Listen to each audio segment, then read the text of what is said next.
Ya pemirsa, untuk membahas dan mencari tahunya sudah bersama dengan kami ada peneliti astronomi dan astrofisika BRIN, ada Prof. Thomas Jamaluddin. Assalamualaikum, selamat siang Prof. Waalaikumsalam. Sehat? Alhamdulillah. Alhamdulillah. Prof, ini yang menjadi judul besar kita dan sekaligus pertanyaan pertama saya Prof.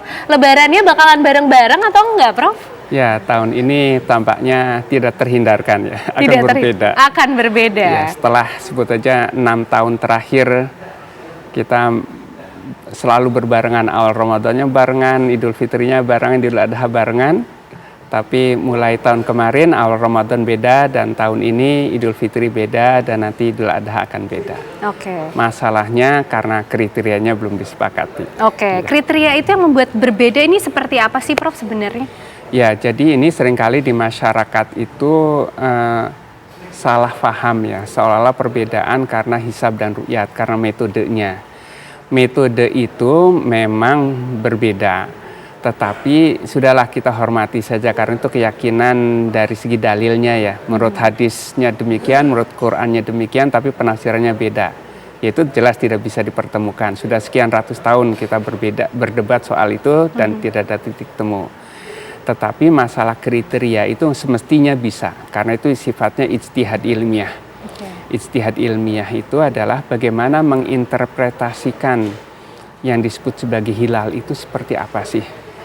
Baik hisab atau ru'yat itu saat ini perlu kriteria.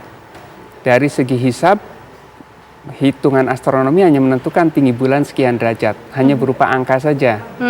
Tetapi apakah dengan angka tersebut sudah masuk awal bulan atau belum, itu perlu kriteria. Sementara untuk ru'yat, untuk pengamatan itu juga perlu kriteria karena kemungkinan salah meru'yat bisa terjadi dan itu sering terjadi.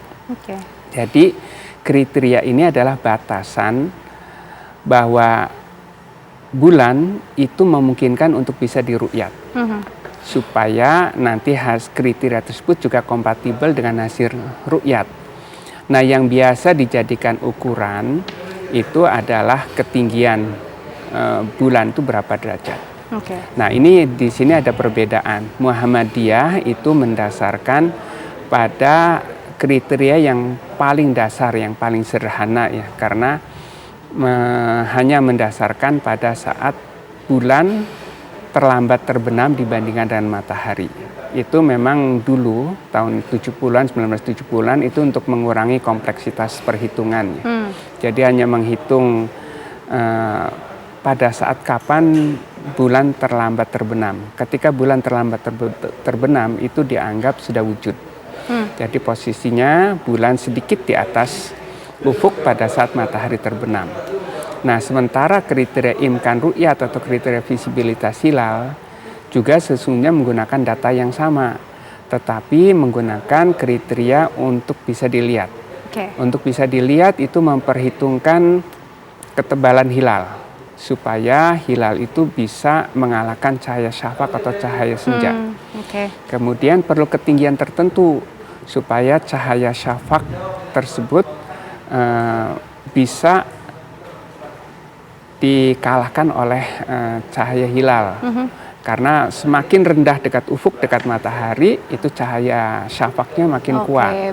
Jadi perlu tinggi tertentu supaya syafaqnya mulai meredup, tapi kemudian hilalnya cukup tebal ya. Kira-kira prinsipnya seperti itu. Baik, Prof, masih ada beberapa pertanyaan yang ingin saya tanyakan juga kepada Prof Thomas, tapi kita akan ikuti dulu informasi juga yang akan disampaikan oleh rekan saya, ada Vena Kintan dalam segmen One Hot Topic kali ini.